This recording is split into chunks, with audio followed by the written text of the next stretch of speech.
For decades, UFOs were easy to laugh off. Blurry videos, strange lights in the sky, anonymous stories from people who claimed they saw something impossible. For a long time, the conversation lived on the edge of culture.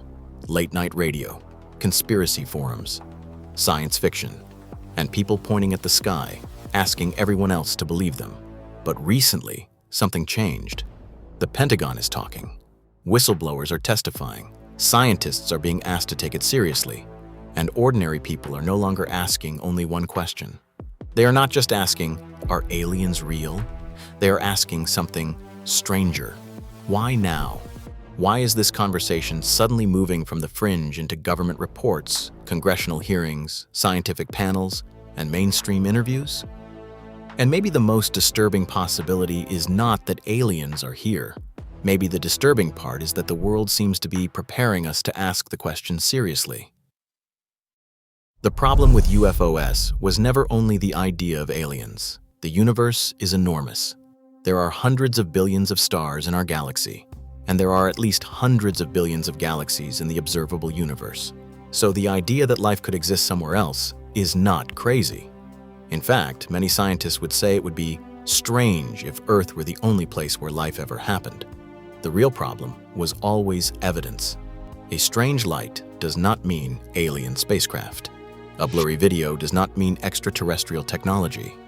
An object that is unidentified is not automatically from another world. That is where the confusion begins. The word UFO simply means unidentified flying object. Today, the official term is often UAP, unidentified anomalous phenomena. That sounds more serious, more official, more scientific, but it still starts with the same idea.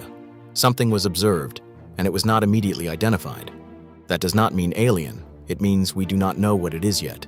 And for science, that word yet matters. Because unidentified is not an answer. It is the beginning of an investigation. But this new wave of attention feels different, because the claims are no longer coming only from random people with shaky phone footage. Now the conversation involves military pilots, intelligence officials, government offices, public reports, and congressional testimony. That does not prove aliens are real. But it changes the weight of the question. When someone in a field says they saw something strange, people can ignore it. When a trained pilot says they saw an object that behaved in ways they could not explain, that becomes harder to dismiss. When former intelligence officials make claims under oath, the conversation changes again. And when government agencies build offices to collect and analyze these reports, the public notices. The Pentagon created the All-Domain Anomaly Resolution Office, known as AARO, to study unidentified anomalous phenomena across air, sea, space, and other domains. That one fact alone changed the mood, not because it proves extraterrestrial life, but because it tells people that the government is no longer treating the subject like a joke. And that is the shift. The Pentagon did not come out and say, aliens are here. That is important. In fact, many UAP cases may have ordinary explanations: balloons, drones, aircraft, sensor errors, atmospheric effects, birds, or simply not enough data. But the fact that some cases remain unresolved keeps the question alive, because this is no longer just a grainy video uploaded to the internet. It is an official system saying, we saw something, we collected data, we analyzed it. Some of it can be explained, some of it still cannot. And in the public imagination, that small gap becomes enormous. Because people do not hear insufficient data, they hear, what if? This is why the tone of scientists and public intellectuals matters. Neil deGrasse. Tyson has never been the kind of person to accept weak alien claims. His position has always been simple. If you say you have aliens, show the alien. Not a story, not a rumor, not a blurry dot. Actual evidence. But recently, even his tone has become more interesting. He is not saying aliens are confirmed. He is not saying UFO footage proves extraterrestrial technology. But he is saying the conversation has moved to another level when high-ranking whistleblowers, former intelligence officials, and military people testify under oath. That distinction matters, because this is not a scientist becoming a believer. It is something more interesting, a skeptic admitting that the subject has become harder to ignore. And that is the real story. Not that science has suddenly accepted every UFO claim, not that aliens have been confirmed, but that the question has become harder to laugh away. For a long time, the easiest reaction was ridicule. A person said they saw a UFO. People laughed. A blurry video appeared online. People rolled their eyes. Someone mentioned Area 51. The conversation turned into a meme. But the moment the conversation enters congressional rooms, official reports, military language, and scientific panels, ridicule becomes less useful. People still disagree. People still demand evidence. People still warn against jumping to conclusions.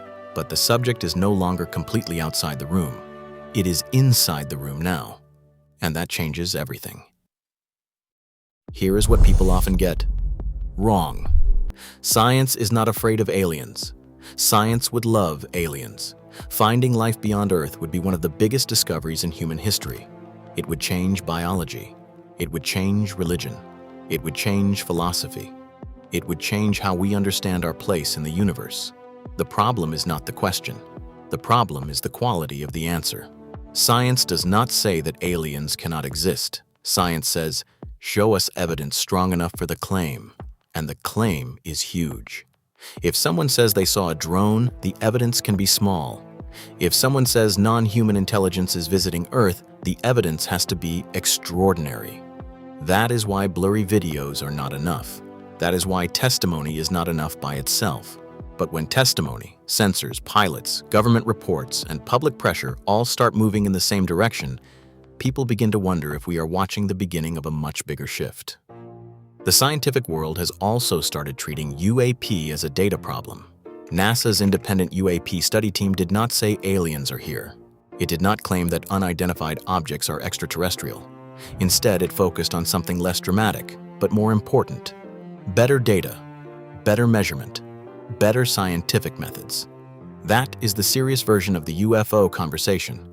Not believe, not deny. Measure. Because without good data, every side gets what it wants. Believers see confirmation. Skeptics see nothing. Governments see a security problem. Scientists see a measurement problem. And the public sees mystery. Everyone is looking at the same dark sky, but they are not seeing the same thing. For ordinary people, this is no longer just a question of aliens. It has become a question of trust. If the government says there is nothing to see, people ask why there are hearings. If whistleblowers say there is hidden information, people ask why they cannot see it. If scientists say we need better evidence, people ask why the evidence is always incomplete. And if officials release reports with unresolved cases, people ask why those cases remain unresolved. This is how a narrative changes. Not with one big announcement, not with a spaceship landing in the middle of a city, but slowly. A report here, a hearing there, a scientist changing tone, a pilot describing something impossible, a government office publishing another unresolved case. A public that used to laugh now starts to ask, why is everyone suddenly talking about this? And why now? The uncomfortable possibility is not necessarily that aliens are here. It is that humanity may be entering a phase where the question can no longer be contained. Maybe nothing is being hidden. Maybe most of these sightings have ordinary explanations. Maybe the whole thing is a mixture of drones, military technology, sensor errors, balloons, atmospheric effects, and human imagination. That is possible. But another possibility is more strange. Maybe we are watching the beginning of a cultural preparation. Not proof, not disclosure, but preparation. A slow movement from ridicule to curiosity, from curiosity to investigation, from investigation to public pressure, from public pressure to one question nobody can avoid. If there is nothing there, why does the conversation keep getting bigger? That question is powerful because it does not require you to believe in aliens. You can be skeptical and still notice that something has changed. You can demand evidence and still admit that the tone is different. You can reject conspiracy theories and still ask why powerful institutions are suddenly using more careful language. That is what makes this moment unusual. The story is no longer just about UFOs. It is about how societies prepare for impossible questions. At first they laugh, then they debate, then they investigate, then they normalize the possibility. And by the time the question becomes mainstream, people forget that it was once considered ridiculous. This has happened before. Ideas that once sounded absurd can slowly become normal when institutions, experts, and the public begin discussing them in a different way. That does not mean every strange idea is true. It means culture can shift before proof arrives. And with UFOs, that shift is happening in real time. The language has changed. The institutions have changed. The media tone has changed. The public mood has changed. And the question has changed. It is no longer only, are aliens real? It is. Why are we suddenly allowed to ask this seriously? Maybe the answer is simple. Maybe drones got better. Maybe sensors got better. Maybe military pilots are reporting more because the stigma is lower. Maybe governments are trying to understand a national security problem. Maybe the internet has made every mystery feel bigger than it is. Those are all reasonable explanations, but they do not remove the mystery. They only make it more complicated. Because if the entire UFO conversation is just confusion, then the confusion itself has become a global phenomenon. And if it is not just confusion, then the world may be standing at the edge of one of the biggest questions in human history. So maybe the real question is not, do you believe in UFOs? Maybe belief is the wrong word. The better question is, what would count as proof? A video? A pilot testimony? A government report? A scientist admitting the question is serious? Or would we need something physical, something undeniable, something that does not ask us to believe because it is simply there? For decades, people asked if aliens were real, but now the more interesting question might be, why are we being asked to take the question seriously now? And what happens if the answer is something we are not ready for?